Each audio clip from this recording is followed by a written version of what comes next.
काय झालं काय आले का सगळं?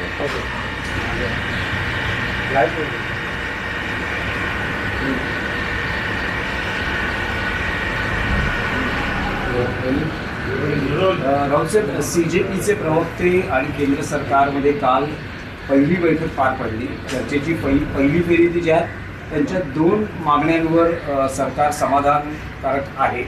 पण CJP धर्मेंद्र प्रधानांच्या राजीनाम्यावर ठाम आहे. आज 3:30 वाजता दुसरी चर्चा होईल.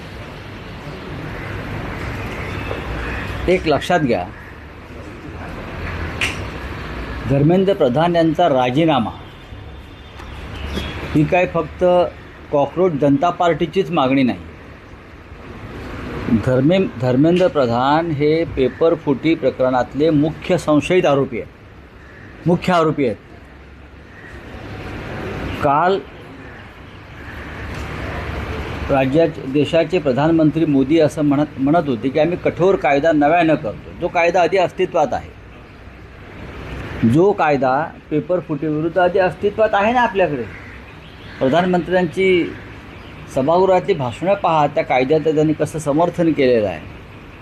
आता नवीन कायदा तुम्ही जे आणून जे काही लोकांना मूर्ख बनवताय, ते आधी मूर्ख बनवण्याचं दुकान बंद करा, जे जंतर मंतरच्या लोकांनी बंद केलेलं आहे. प्रमुख आरोपी याच्यामध्ये जबाबदार असलेली व्यक्ती या सगळ्या पेपर फुटीला ते धर्मेंद्र प्रधान आहेत.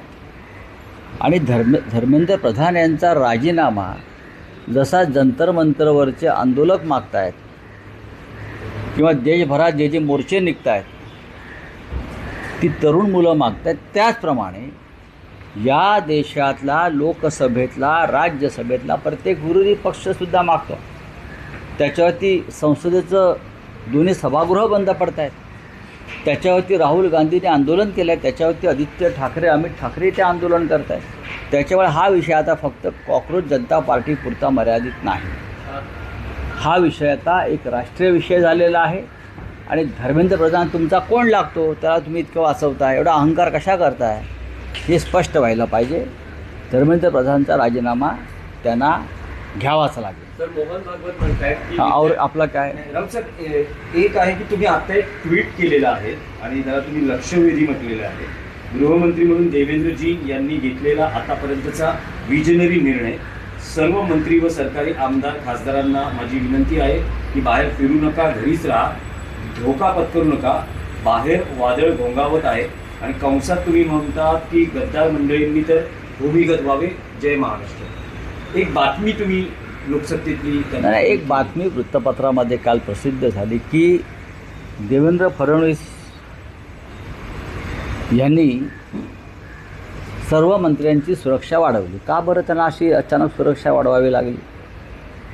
सर्वच मंत्र्यांना Y+Z अशा प्रकारची सुरक्षा आहे. काही लोकांनी स्वतःचे स्वतंत्र बॉडीगार्ड्स ठेवलेले आहेत. जर तुम्ही डेप्युटी CMचा ताफा बघाल ठाण्याकडे जाताना किंवा ठाण्यातून निघताना, तर एवढा ताफा प्रधानमंत्र्यांचा किंवा अमित शहांचा नाही आहे. तरीही जर देवेंद्र फडणवीस यांनी या सगळ्यांची सुरक्षा वाढवण्याचा निर्णय घेतला असेल, तर तो फडणवीस यांच्या कारकिर्दीतला गृहमंत्री म्हणून आतापर्यंतचा अत्यंत दूरदृष्टीचा निर्णय आहे. विजनरी निर्णय म्हणतो मी त्याला. कारण महाराष्ट्रातलंच नव्हे, देशातलं वातावरण अत्यंत बिघडलेलं आहे. सरकार विरोधी आहे. पदोपदी धोका आहे सरकारच्या लोकांना, मंत्र्यांना, अधिकाऱ्यांना. त्याच्यामुळे मंत्र्यांनी उगाच बाहेर फिरू नये. आमदार खासदारांनी सुद्धा शहाणपणा करून बाहेर फिरायला जाऊ नये, उगाचच कार्यक्रम घेऊ नयेत. बाहेर वादळ घोंगावत आहे. लाल बावटा दाखवलेला आहे तिथे. ते असं ना समुद्रात वादळातला बावटा, पांढरा बावटा, लाल बावटा. तर बाहेर वादळ घोंगावत आहे. वादळाशी खेळू नका. आणि विशेषतः जे गद्दार आहेत, मग मंत्री असतील, आमदार असतील, खासदार असतील, त्यांनी तर कोणताच धोका पत्करू नये, कोणत्याही प्रकारचा. लोकांच्या नजरेतसुद्धा पडू नये. त्यांनी फार गंभीर परिस्थिती आहे, वातावरण बिघडलेलं आहे. तर मी एका मानवतेच्या भावनेने सांगतो आहे की काही अघटित घडू नये म्हणून देवेंद्रजींनी जो निर्णय घेतलेला आहे सिक्युरिटी वाढवण्याची तो चांगला आहे.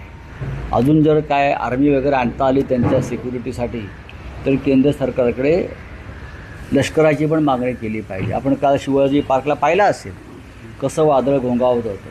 आपण काल पुण्यात पाहिलं असेल कसं वादळ घोंगावत होतं. नाशिकला पाहिलं असेल कसं वादळ घोंगावत होतं. आणि परत मी हे पण सांगेन की उठसूट दिल्लीत फेऱ्या मारू नका अमित शहाना भेटण्यासाठी. दिल्लीत सगळ्यात जास्त चक्रीवादळ आहे. नजरेच कोणाच्या पडू नका. या लोकांनी भूमिगत व्हायला पाहिजे. दिल्लीत जाल तर काहीतरी गडबड होईल. तुमच्यावर लक्ष आहे सगळ्यांवर. ज्यांनी या देशाशी बेईमानी केलेली आहे, जनतेशी बेईमानी केलेली आहे, त्यांच्या जीवाला आणि त्यांच्या मालमत्तेला धोका आहे.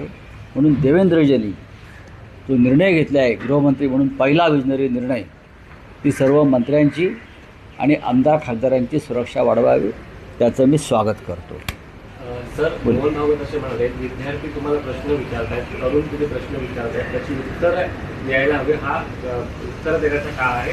कुठले तंत्राची सत्ता आहे? मोहनराव भागवत यांनी सरळ असं खाण्यापेक्षा असं बरं का असं आणावं आणि त्यांनी धर्मेंद्र प्रधान यांचा राजीनामासुद्धा मागावा आणि या तरुणांचा जो आवाज आहे त्या आवाजात सामील व्हावं. त्यांनी थेट राजीनामा मागा. मोहनराव भागवतांनी थेट प्रवचनं आम्ही तुमचं ऐकतो आहोत, आम्ही तुमचा आदर करत आहोत, पण आता प्रवचनं झोडण्याचा काळ नसून थेट निर्णय घेण्याचा. जसं वीर सावरकर म्हणाले होते, लेखण्या मोडा आणि बंदुका हातात घ्या, त्याप्रमाणे आता प्रवचनं झोडण्यापेक्षा थेट निर्णय घ्या आणि सरकारला सांगा या सरकारचं जनक हे RSS आहे, संघ आहे. सांगा तुम्ही, मोदी तुम्ही जा आणि त्याच्या आधी धर्मेंद्र प्रधानला घालवा. हे मोहनराव भागवतांनी थेट सांगायला पाहिजे. राऊतसाहेब, धर्मेंद्र प्रधान यांचा राजीनामा केंद्र सरकार म्हणजे त्या सरकारचे नेते नरेंद्र मोदी, अमित शहा घेत नाही, पण साधारण 1.5 वर्षापूर्वी राज्यसभेचे सभापती जगदीप धनखड यांचा अचानक राजीनामा घेतला जातो. त्याचं कारण अजून गुलगुले रस्त्यात आहे. तुम्हाला काय वाटतं की तो राजीनामा घेतला जातो आणि इथे राजीनामा घेतला जातो? नाही, तो राजीनामा यासाठी घेतला कारण उपराष्ट्रपती जगदीप धनखड यांनी काही वेळेला उघडपणे शेतकऱ्यांची बाजू घेतली आणि सरकारच्या निर्णयावरती कठोर टीका केली. ते विरोधकांना भेटत होते आणि विरोधकांशी चर्चा करत होते. त्याच्यामुळे सरकारला राग आला आणि सरकारनं त्यांचा राजीनामा घेतला. पण धर्मेंद्र प्रधान यांच्या कृतीविरोधात, गुन्हेगारी कृतीविरोधात देशातला तरुण खवळलेला आहे. तो उपोषणाला बसलेला आहे, तो आंदोलन करतो आहे. याचं सरकारला काही वाटत नाही. निर्मला सीतारामन यांनी याच्यावर दुःख व्यक्त केलेलं आहे. मात्र काय? पुन्हा परीक्षा झाल्यामुळे काय मूर्ख बाई आहे ती, मूर्ख बाई आहे. तिला काय देशाविषयी माहिती आहे? तिला काय देशाविषयी कळतं आहे? तिला काय भावना आहेत? आम्ही तिच्या नवऱ्याशी बोलू. तो पर्पला प्रभाकर, तो फार शहाणा माणूस आहे. पण राऊतसाहेब, या आंदोलनात एक असं दिसलंय की जेव्हा नरेंद्र मोदी सत्तेत आलेले त्यावेळेस त्यांनी सोशल मीडियाचा वापर म्हणून व्हॉट्सअपचा जास्त वापर आणि त्याचा त्यांना फायदा झाला. पण मग आता आता? दिसतंय की इंस्टाग्राम हे अत्यंत प्रभावी साधन बनलंय आणि स्वतः नरेंद्र मोदी आपल्या मंत्र्यांना सांगतायत की तुम्ही इंस्टाग्रामवर या, इथे सक्रिय व्हा आणि तुम्ही जी कामं करता ती ह्या प्लॅटफॉर्मवरही या माध्यमातून शेअर करा. इंस्टाग्राम हे प्रभावी माध्यम बनलंय. जंतर मंतरची जी लढाई आहे ती अत्यंत चाणाक्ष पद्धतीनं लढली जाते मुलांकडून. ज्या पद्धतीनं इराणनं इस्रायल आणि अमेरिकेला नमवलं या 2 हुकुमशाहींना, त्या पद्धतीनं जंतर मंतर ही मोदी आणि त्यांच्या सायबर सेलला, त्यांच्या IT सेलला उद्ध्वस्त करून टाकलं.